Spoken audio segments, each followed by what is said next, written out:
Welcome back to Indian Trace. Upon request, I'm going to film some of this pottery.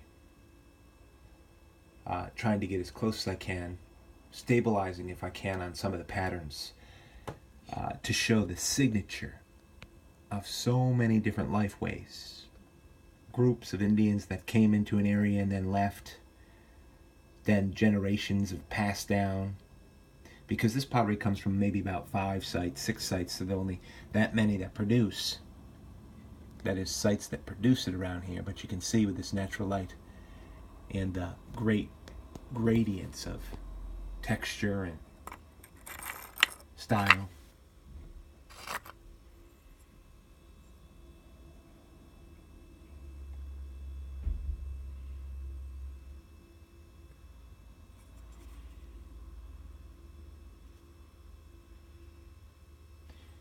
That these are some great pieces. But I have them in this bowl that my parents gave me from Nicaragua.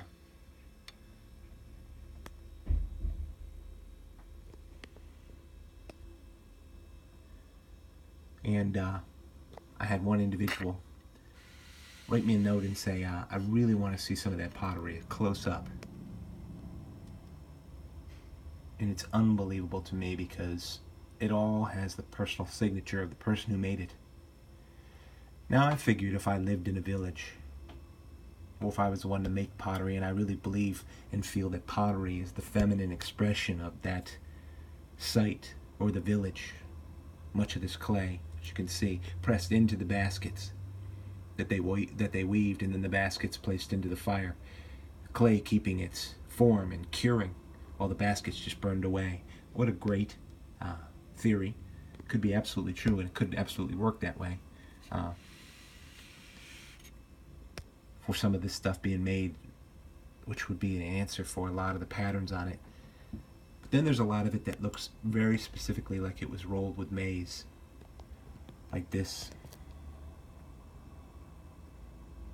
But one thing is for sure, and look at the channel on top of this piece right here.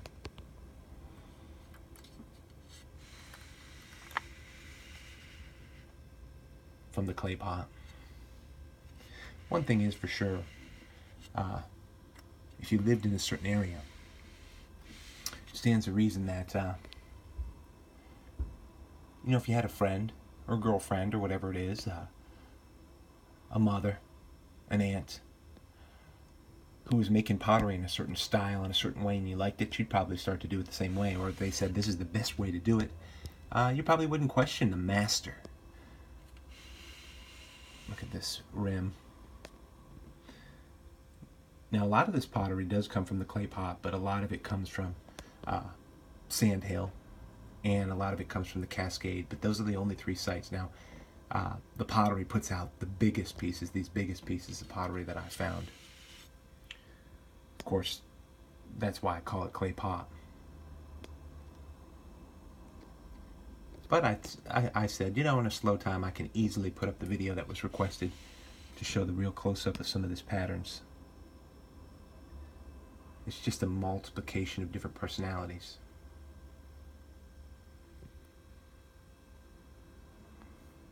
And around here, when it comes to pottery, another rim right here. If I can get a good picture of it. This is as good as it gets. But I think about the clan or the settlement. Late archaic, strong woodland right here that you're looking at. And if you saw a technique or a way that somebody was making pottery and it worked real good, well, they might hold fast to that, the way of texturing it, the way of designing it, as well as adding little things in themselves for their own personality. But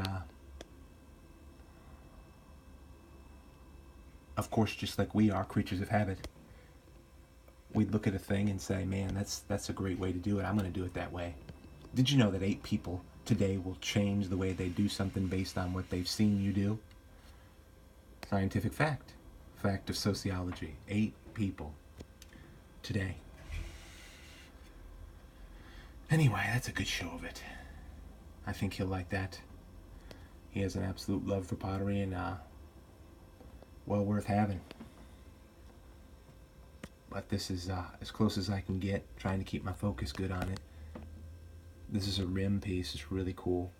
This is one of the only pieces that I've found this vertical pattern on. Look at it in the sun. 2 stripes going up and down it. And look at the contrasts.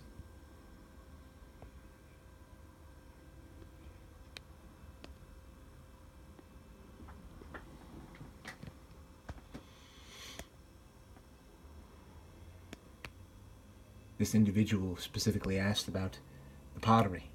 Do more of the pottery, he said. Well, I know you have to go into some serious tests, medical tests, next week. I'm praying for you and I hope everything works out.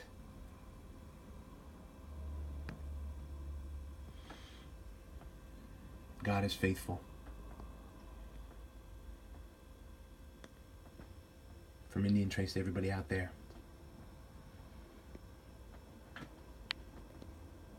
Hope you find